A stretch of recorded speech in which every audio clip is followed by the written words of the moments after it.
मित्रों नमो नमः। मैं सचिन पांडे टेट मंत्र के इस यूट्यूब चैनल पे आप सभी का बहुत बहुत स्वागत और अभिनंदन करता हूं। आज हम लोग इस वीडियो में जानने वाले हैं कि संस्कृत सी टेट की अगर आप तैयारी कर रहे हैं तो सी टेट में संस्कृत विषय में व्याकरण जो टॉपिक है, व्याकरण में हमें किन किन टॉपिक पे ध्यान देना चाहिए और किन्हें हमें नहीं पढ़ना है, क्या पढ़ना है। व्याकरण के बहुत सारे टॉपिक है, बहुत लंबा ये विषय है व्याकरण। लेकिन व्याकरण में हमको जो काम का है वो क्या है, कहाँ से सवाल आपके सीटेट में परीक्षा में व्याकरण से पूछे जाते हैं, केवल उन टॉपिक की हम चर्चा करेंगे जहां से सवाल आपके बनते हैं। तो सबसे पहला सबसे जरूरी जो टॉपिक है वो शब्द रूप है। शब्द रूप से आपके सीटेट के परीक्षा में सवाल प्रायः पूछे जाते हैं। और वो प्रश्न कैसे आते हैं, तो कोई शब्द दे गया और उस शब्द में कौन सी विभक्ति है ये पूछ लेता है, या और विभक्ति के साथ साथ उस शब्द में कौन से वचन है। तो इसलिए आपको शब्द रूप याद कर लेना चाहिए। अब आप शब्द रूप में किन किन शब्द रूपों को याद करेंगे, तो आपको मैं कुछ शब्द रूप दे रहा हूं जिसको आप याद कर लेंगे तो आपका काम चल जाएगा। हरि शब्द का रूप, राम शब्द का रूप, गुरु शब्द का रूप, और यदि आप पितृ शब्द का रूप याद करते हैं, रमा शब्द का रूप याद कर लेते हैं, फिर आप वधु शब्द का रूप याद कर लेते हैं। इसके बाद माता शब्द का रूप याद करने की जरूरत नहीं है, माता शब्द पिता के ही जैसा बनता है, ठीक है। तो माता, राम, हरि, गुरु, पिता, रमा और वधु। इसके बाद इसके में अगर आप फल का रूप याद कर लेते हैं तो इस तरह के आपके रूप बनके केवल इन्हीं रूपों के सहारे आप अनेक शब्द रूपों में विभक्ति और वचन की पहचान कर सकते हैं। मैं राम, हरि, गुरु जो लिखा, पिता वो पुल्लिंग के रूप है, और रमा वधु, और इसमें एक और शब्द नदी, नदी शब्द ये स्त्रीलिंग के शब्द रूप है, और ये फलम नपुंसकलिंग का है। इसमें सर्वनाम रूप भी परीक्षा में पूछ लेता है, असमद का रूप, युष्मद का रूप, और आपको एक और रूप याद करने होते हैं, तद का रूप। तो असमद में हमें अहम का रूप याद करना है, अहम माने मैं। युष्मद में त्वम का रूप याद करना है, और तद का मतलब सह, शाह का रूप। तो इतने रूप अगर आपको याद है, एक एक रूप एक दिन याद करेंगे। अगर राम का रूप एक दिन याद करेंगे तो फिर आपको दूसरे दिन हरि का, तीसरे दिन गुरु का, तो मुश्किल से हफ्ते दिन के अंदर आपको शब्द रूप याद हो जाएंगे। और इस शब्द रूप याद करने के दो लाभ, एक तो परीक्षा में सवाल जो आएगा उसको कर लेंगे, दूसरा लाभ कि इन शब्द रूपों का प्रयोग करके आप संस्कृत में लिखे गए वाक्यों का हिंदी अनुवाद भी कर लेंगे।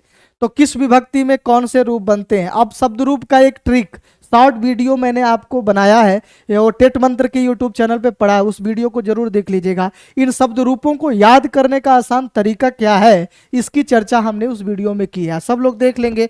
उसके बाद हमें सीटेट में व्याकरण में धातु रूप याद करने होते हैं। अब धातु रूप में तीन तरह के सवाल आपके परीक्षा में आते हैं। कोई भी रूप दे करके आपसे उसमें लकार पूछ लेता है कि भाई उसमें कौन सा लकार है। अगर लकार आप बता दिए तो फिर आपसे पूछेगा कि लकार में तीन पुरुष होते हैं, बताइए कौन सा पुरुष है। यदि आप पुरुष भी बता दिए तो फिर अगला प्रश्न आपसे पूछेगा उसमें वचन कौन सा है, वचन बताइए। तो लकार, पुरुष और वचन ये तीन तरह के सवाल आपके धातु रूप से पूछे जाते हैं।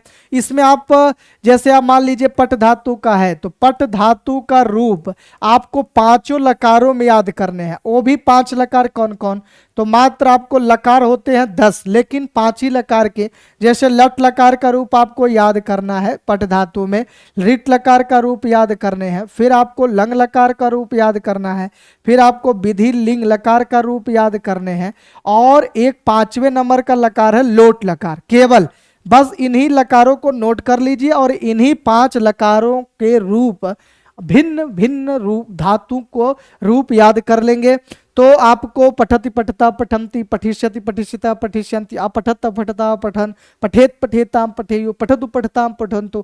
केवल किसी एक धातु का भी रूप यदि आप पांचों लकारों में याद कर लिए तो उसके सहारे आप अनेक धातुओं के रूप बता सकते हैं, उसकी पहचान कर सकते हैं। इसका भी शॉर्ट वीडियो, इसको कैसे याद करें इसकी याद करने का आसान तरीका मैंने वीडियो बना दिया है, उसमें आप शॉर्ट वीडियो उसको देख लीजिएगा, धातु रूप याद करने का तरीका। सीटेट में व्याकरण में संधि, संधि हमको तैयार करना है जिसमें सबसे महत्वपूर्ण संधि असंधि है। अच संधि से सवाल आपके परीक्षा में पूछे जाते हैं। उसके बाद आपका हल संधि आता है, उसके बाद विसर्ग संधि। इन तीनों संधियों को पढ़ना है, ठीक है। अच संधि के अंतर्गत दीर्घ, गुण, वृद्धि, यण, आयादि, पुररूप, पररूप आता है। तो कोई शब्द देकर उसमें संधि पूछ लेगा, उसका विग्रह या विच्छेद पूछ लेगा, या उसमें किस सूत्र से संधि हुई है ये पूछ लेगा। तो सूत्र, उदाहरण और विच्छेद, ये तीन बातें आपको ध्यान देना है। उसके बाद समास, समास में कौन सा कोई पद दे करके उसमें समास पूछ लेगा कि इसमें कौन तत्पुरुष, जैसे पूछ देगा राजपुरुषा में कौन समास है तो तत्पुरुष है, फिर उसका विग्रह भी पूछ सकता है। तो इस समासिक पद दे करके उसमें समास और विग्रह पूछ लेता है, जिसमें आपको अव्यय भाव, तत्पुरुष, बहुब्रीहि, द्वंद्व, द्विगु, कर्मधारे, इस तरह के ये समास महत्वपूर्ण पढ़ने होते हैं। तो सभी समासों के उदाहरण और इनके विग्रह हमें तैयार होना चाहिए, ठीक है। प्रत्यय, प्रत्यय में तीन तरह के प्रत्यय हम लोग पढ़ते हैं। एक तो कृदंत प्रत्यय पढ़ते हैं, दूसरा तद्धित प्रत्यय पढ़ते हैं, और तद्धित में और उसके बाद एक आध प्रत्यय आता है स्त्री प्रत्यय। इन तीनों प्रत्ययों में हम अगर देखें तो कृदंत प्रत्यय बहुत महत्वपूर्ण है। आपके सीटेट के परीक्षा में कृदंत से ही सवाल पूछे जाते हैं, और कृदंत के भी अंतर्गत बहुत सारे प्रत्यय हैं, जिसमें आपको तब्यत और अनियर देखने को मिलेगा। इसका आपको परीक्षा में सवाल यहाँ से पूछे जाते हैं। अक्त और अक्तवतु, बहुत सारे प्रत्यय हैं, लेकिन उनमें 5 ही 6 प्रत्यय हैं जहां से सवाल आपकी परीक्षा में बनते हैं।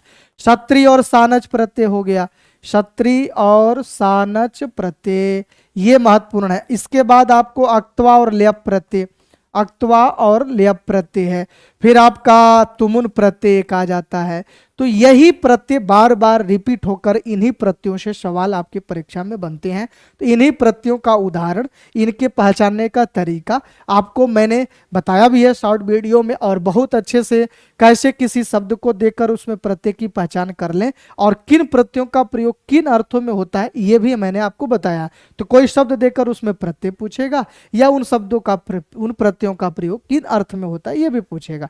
तो बहुत आसान है, एक एक करके हम लोग डिटेल और भी पढ़ लेंगे उसके बाद भी आगे। विलोम, विलोम से सवाल आपके जो गद्यांश आते हैं, उसी गद्यांश पर आधारित जो सवाल आते हैं उसमें एक सवाल विलोम से आ जाएगा, कोई भी शब्द देकर। और जो विलोम से सवाल पूछे जाते हैं जो शब्द, वो शब्द आपको आते ही आते हैं। बहुत सामान्य प्रश्न पूछे जाते हैं।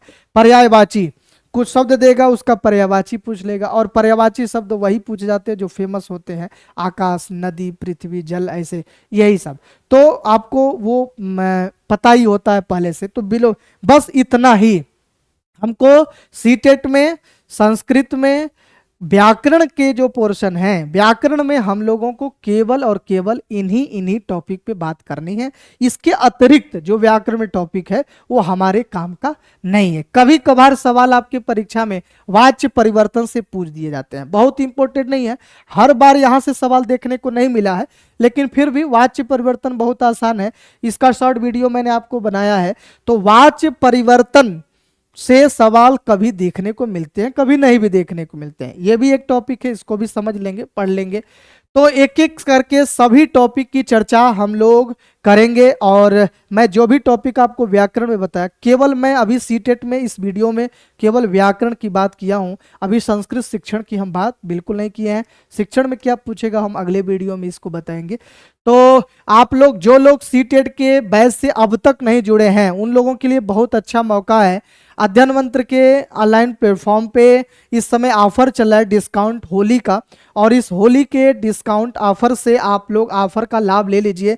ध्यान रखिएगा, ये ऑफर आपको केवल 20 मार्च तक ही मिलेगा, इसलिए आप देरी ना करिए। बिना देरी किए अध्ययन मंत्र कनेक्टेड ऐप डाउनलोड करके और आप सीटेट के बैच से जुड़ जाइए।